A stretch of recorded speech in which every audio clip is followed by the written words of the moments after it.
যেটা নিয়ে আলোচনা করব সেটা হচ্ছে এমএস এক্সেল এর ফার্স্ট প্রজেক্ট।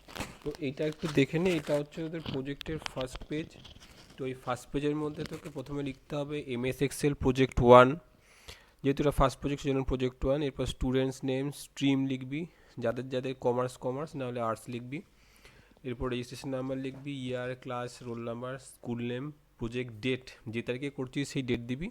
আর এই প্রজেক্টের টপিক হচ্ছে monthly salary sheet generation of UCO bank, মানে ইউকো ব্যাঙ্কের মান্থলি স্যালারি শিট জেনারেট করবো আমরা এক্সেল শিটের মাধ্যমে। তো দেখা যাক এরপরের আমরা কি করব। তো এইখানে স্যালারি শিটটা একটা দেওয়া আছে, এই স্যালারি শিটের মধ্যে দেখতে পাচ্ছিস ফিল্ড আছে EMP name, designation, basic, DA, HRA, gross, PF, net আর গ্রেড। তো এইখানে আমাদের দেখ তিনটে ফিল্ডে ভ্যালু দেওয়া আছে, ইএমপি নেম, ডেজিগনেশন, বেসিক। বাকি ফিল্ডগুলোতে কিন্তু কোনো ভ্যালু দেওয়া নেই। তো আমাদের যেটা করতে হবে এই ভ্যালুগুলো ফর্মুলার মাধ্যমে বার করতে হবে, ঠিক আছে। তো এই যে দুটো কোশ্চেন আমাদের সলভ করতে হবে সেটা হচ্ছে calculate DA, HRA, gross, PF, net salary of each employee, মানে প্রত্যেক এমপ্লয়ির জন্যই এই ফিল্ডগুলো আমাদের বের করতে হবে। আর লাস্টে হচ্ছে কি করতে হবে, create grade wise salary sheet, অর্থাৎ এইখানে যে আমরা ফর্মুলা দিয়ে যে গ্রেডটা বার করব সেই গ্রেড অনুযায়ী আমাদের স্যালারি শিট জেনারেট করতে হবে। কীরকম, ধর কিছু লোকের এ গ্রেড, কিছু লোকের বি গ্রেড, কিছু লোকের সি গ্রেড, সেগুলো আলাদা আলাদা করে আমাদের দেখাতে হবে, ঠিক আছে। তো দেখা যাক এটা আমরা কিভাবে করছি। তো একটু প্রথমে খেয়াল করে দেখে নে, ফার্স্টে ইএমপি নেম আছে, তারপর ডেজিগনেশন আছে, তারপর বেসিক আছে। তো ডিএটা কি হবে, ডিএটা কি করতে হবে এখানে আমাদের বলে দিয়েছে, যে ক্রাইটেরিয়া লিস্ট আছে, এই ক্রাইটেরিয়া লিস্টে বলে দিয়েছে যে কোনটা কার কত পার্সেন্টেজ হবে। তো এইখানে দেখ ডিএ বলে দিয়েছে বেসিকের 20%। তো সেটা আমরা কি করে করবো একটু দেখে নে। তো আমরা এখানে ডিএতে গিয়ে ইকুয়াল টু সাইন দিলাম, ইকুয়াল টু সাইন দিয়ে প্রথমে কি করব, 20% মানে 0.2 দিয়ে গুণ করব কাকে, না বেসিককে। তাহলে কি করব, ইকুয়াল টু সাইন দেব, দিয়ে 0.2 স্টার মানে ইন্টু, ইন্টু কাকে ইন্টু করব, না বেসিককে, দিয়ে এন্টার দেব। তো দেখছিস 20% কত হয়, 3000 হয়। এইবার দেখ এই সেলে যে ফর্মুলাটা, কি ফর্মুলা লিখেছি, D5 ইন্টু 0.2, তাহলেই আমরা পেয়ে যাচ্ছি ডিএ।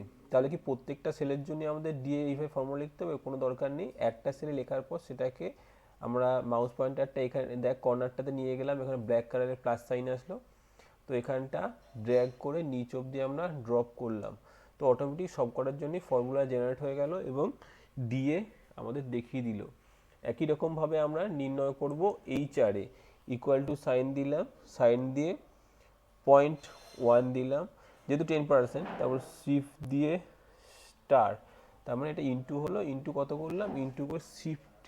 এবার কি কোনটাকে সাথে গুণ করব, বেসিক, বেসিকের সেলটা কি, এখানে হচ্ছে D5, তার মানে D5 সেলে আমি ক্লিক করে দিলাম, তাহলে 0.1 ইন্টু D5 হয়ে গেল। এবার যদি এন্টার দিই তাহলে আমরা এইচআরএ পেয়ে গেলাম। একই রকমভাবে এটা প্রত্যেকটা সেলের জন্য অ্যাপ্লাই করার জন্য কি করলাম, এইখানে কর্নারে নিয়ে গিয়ে plus black colour plus sign আসলো, সেটাকে ড্র্যাগ অ্যান্ড ড্রপ করে দিলাম, প্রত্যেকটার জন্য আমরা এইচআরএ পেয়ে গেলাম। তো এইবার বলছে গ্রস, গ্রসটা কি বলছে, basic plus DA plus HRA, তার মানে বেসিক, ডিএ আর এইচআরএর যোগফল হবে গ্রস। সুতরাং ইকুয়াল টু সাইন দেবো, ইকুয়াল টু সাইন দিয়ে ফার্স্টে এটা দিলাম, দিয়ে শিফট দিয়ে প্লাস সাইন দিলাম, তারপরে ডিএ দিলাম, তারপর শিফট দিয়ে প্লাস সাইন দিলাম, দিয়ে এইচআরএ দিলাম। তারপর যদি এন্টার দিয়ে দিই তাহলে দেখলাম basic plus DA plus HRA তিনটে যোগফল আমরা পেয়ে গেলাম। তো একই রকমভাবে কর্নার নিয়ে গিয়ে ব্ল্যাক কালার প্লাস সাইন আসলো, সেটাকে নিয়ে আমরা শেষ অবধি ড্রপ করে দিলাম। তো প্রত্যেকটার জন্য আমরা কি পেয়ে গেলাম, গ্রস। এবার পিএফ কি বলেছে, পিএফ বলেছে 20% অফ গ্রস স্যালারি। তার মানে এটা আমরা কি করব, একই রকমভাবে ইকুয়াল টু সাইন দেবো, সাইন দিয়ে 20% মানে 0.2 দিয়ে গুণ হবে, পয়েন্ট সরি পয়েন্ট পয়েন্ট দিয়ে 2 দিলাম, 2 দিয়ে শিফট দিয়ে স্টার দিলাম, দিয়ে এখানে গ্রস দিয়ে এন্টার দিলাম। তো এইবার এখান থেকে আমরা একই রকমভাবে নিচ অবধি ড্র্যাগ করে দিলাম। তো এই ক্ষেত্রে আমরা প্রত্যেকটার ক্ষেত্রে পিএফ পেয়ে গেলাম। এবার আমরা জানি কি নেট স্যালারি সমান সমান গ্রস মাইনাস পিএফ। তো নেট ইকুয়াল টু আমরা পেলাম, ইকুয়াল টু সাইন দিলাম, দিয়ে গ্রস লিখলাম, গ্রস লিখে মাইনাস সাইন দিয়ে পিএফে আমরা ক্লিক করলাম। তো গ্রস যে সেলটা আছে সেটা হলো গিয়ে G5, আর পিএফ যেটা আছে সেটা হলো গিয়ে H5। তো সেই জন্য G5 মাইনাস H5 করলাম, তাতে আমরা পেয়ে গেলাম নেট স্যালারি, দিয়ে এন্টার দিলাম। তো এইবার একই রকমভাবে আমরা কর্নারে নিয়ে গেলে যখন ব্যাকওয়ার্ড প্রাইস সাইন পেলাম, সেটাকে আমরা নিচে অবধি ড্র্যাগ করলাম। তো প্রত্যেকটা সেলের জন্য আমাদের ফর্মুলা লেখা হয়ে গেল। এইবার আমাদের আসল কাজ হলো গ্রেড নির্ণয় করা। তো গ্রেড নির্ণয় করবো আমরা কি দিয়ে না, ইফ এই ফর্মুলাটা দিয়ে। তো ইকুয়াল টু সাইন দিলাম। তো গ্রেড নির্ণয়ের ফর্মুলাটা একবার আমরা দেখে নিই। বেসিক যদি 35,000-এর বেশি হয় তাহলে গ্রেড এ, বেসিক যদি 25,000-এর বেশি হয়, 35,000-এর কম হয় তাহলে গ্রেড বি, বেসিক যদি 15,000-এর বেশি হয়, 25,000-এর নিচে হয় তাহলে গ্রেড সি, এবং যদি 15,000-এর নিচে হয় তাহলে হয়ে যাবে গ্রেড ডি। তো এখন আমরা তাহলে কি করব, গ্রেড নির্ণয় করব।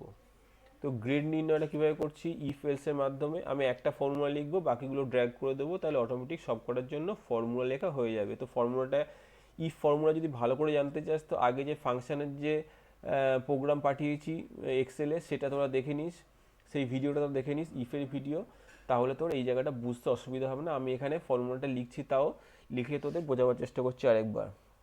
প্রথমে ইফ সাইন দিলাম, ইফ সাইন দিয়ে আমরা কি করব, দেখব স্যালারি 35,000-এর বেশি কিনা। তাহলে ইফের পরে ফার্স্ট ব্র্যাকেট দেব। এবার স্যালারিটা, নেট স্যালারি ওপর আমাদের গ্রেডিংটা হবে। তো সেটা আমরা কত নম্বর সেলে আছে, I5। তো I5 সিলেক্ট করলাম। ইফ I5 গ্রেটার দেন 35,000, যদি 35,000 হয় কমা দিলাম, কমা দিয়ে তাহলে কি হবে, এ গ্রেড, ডবল কোড শেষ করলাম।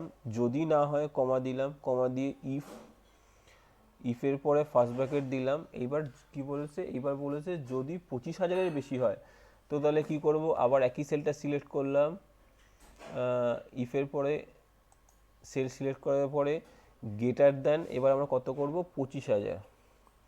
যদি 25,000 হয় তাহলে কমা দিয়ে কি করব, ডবল কোডের মধ্যে বি গ্রেড, শিফট দিয়ে বি লিখলাম, ডবল কোডের মধ্যে বি লিখলাম। এবার আবার কমা দিলাম, কমা দিয়ে কি লিখবো, ইফ, মানে এবার এলস পার্টে চলে যাচ্ছি, ব্র্যাকেট দিলাম, ব্র্যাকেট দিয়ে আবার I5 যদি গ্রেটার দেন 15,000 হয়, 15,000 হয়, তো 15,000 হলে কমা দিয়ে ডবল কোডের মধ্যে লিখবো গ্রেটার দেন 15,000 হলে সি গ্রেড, তাহলে সি গ্রেড দিলাম। এবার এখানে যে এলস পার্টটা, যদি 15,000 বেশি না হয় তাহলে কি হবে, 15,000 বেশি না হলে হয়ে যাবে ডি। তাহলে আমরা এখানে ডবল কোডের মধ্যে ডি লিখে দিলাম। তো এইখানে একটা ব্যাপার বলে দিই, দেখ 15,000 যদি বেশি হয় তাহলে এটা কি করতে হবে বল, 15,000-এর বেশি তো অ্যাকচুয়ালি হবে না, গ্রেটার দেন 15,000। আচ্ছা ঠিক আছে, 15,000 বেশি হলে ডি, আর না হলে ঠিক, কোনো প্রবলেম নেই। আমি এখানে ব্র্যাকেট শেষ করে দিলাম। কটা শেষ করতে হবে, এখানে একটা ব্র্যাকেট, দুটো ব্র্যাকেট, তিনটে শুরু আছে, তাহলে এখানে আমাদের তিনটে ব্র্যাকেট শেষ করতে হবে, ঠিক আছে। তো দেখ এইখানে সি গ্রেড কোনটা বলেছে, সি গ্রেড বলেছে 15,000 বেশি, 25,000 কম, সি গ্রেড, তো এটা সি গ্রেড এসছে। এবার এই ফর্মুলাটাকে আমরা ড্র্যাগ করে নিচ অব্দি নিয়ে গেলাম। তাহলে দেখ এইখানে তিনজনের সি গ্রেড এসছে 15 থেকে 25-এর মধ্যে। এটা যেহেতু আছে 35-এর বেশি, সেই জন্য এটা এ গ্রেড এসছে, আর এটা যেহেতু 15,000-এর কম আছে, তো সেই জন্য এটা এসছে তো ডি গ্রেড, ঠিক আছে। তো এই হলো আমাদের গ্রেডিং। কিন্তু এবার আমাদের যেটা করতে হবে সেটা হচ্ছে, তাহলে বি গ্রেড কি কারো আসেনি, বি গ্রেড হচ্ছে 25 থেকে 35-এর মধ্যে, 25 থেকে 35-এর মধ্যে কারো নেট স্যালারি নেই, সেজন্য বি গ্রেডে কেউ আসেনি। তো এবার আমাদের যেটা করতে হবে, যে গ্রেড অনুযায়ী আমাদের স্যালারি শিটটাকে নির্ণয় করতে হবে বা বের করতে হবে। তো আমরা তার জন্য কি করব, এইখান থেকে শিফট টিপে এই অবধি প্রথমে কপি করে নিলাম, কন্ট্রোল সি দিয়ে কপি করে নিলে আমরা চলে যাচ্ছি অন্য একটা সিটে। তো অন্য একটা সিটে গিয়ে আমরা এখানে পেস্ট করলাম কন্ট্রোল ভি। তো এখানে এটা আমরা 3বার পেস্ট করব, কন্ট্রোল ভি, আরেকবার পেস্ট করব কন্ট্রোল ভি। 3বার পেস্ট করার কারণ হলো আমাদের কি করতে বলেছে, আমাদের বলেছে গ্রেড ওয়াইজ ডিটেলস দিতে। তো আমাদের প্রত্যেকটা গ্রেডের জন্য এক একটা গ্রেডের জন্য একটা টেবিল বানাতে হবে। তো তার জন্য যেটা করব, নামটা এখানে দেখা যাচ্ছে, নামে এটা একটু ঘরটা একটু বড় করে দিচ্ছি। ঠিক আছে, এবার বোঝা যাচ্ছে। তো আমাদের যেটা করতে হবে, সেই জন্য কীভাবে করছি দেখ, আমাদের এখানে যেটা ব্যবহার করতে হবে সেটা হচ্ছে ফিল্টারিং করা।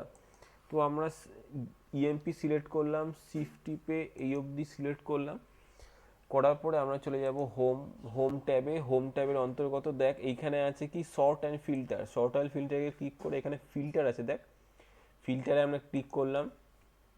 যেই ফিল্টারে ক্লিক করব দেখ প্রত্যেকটা কলামের পাশে পাশে একটা তোর নিচের দিকে অ্যারো বা এটাকে বলতে পারি তোর ড্রপ ডাউন মেনুর মতো একটা চলে এসছে।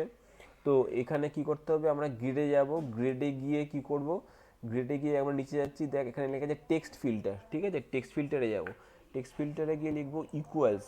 ইকুয়ালস কি করব, কাজ সমান হবে প্রথমে যেটা গ্রেডটা কি এ গ্রেড, তো এখানে লিখবো এ গ্রেড, লিখে ওকে করে দেবো। তো দেখ এখানে এ গ্রেড যারা আছে তারটা খালি দেখাচ্ছে, অন্যগুলো কিন্তু দেখাচ্ছে না। ঠিক আছে,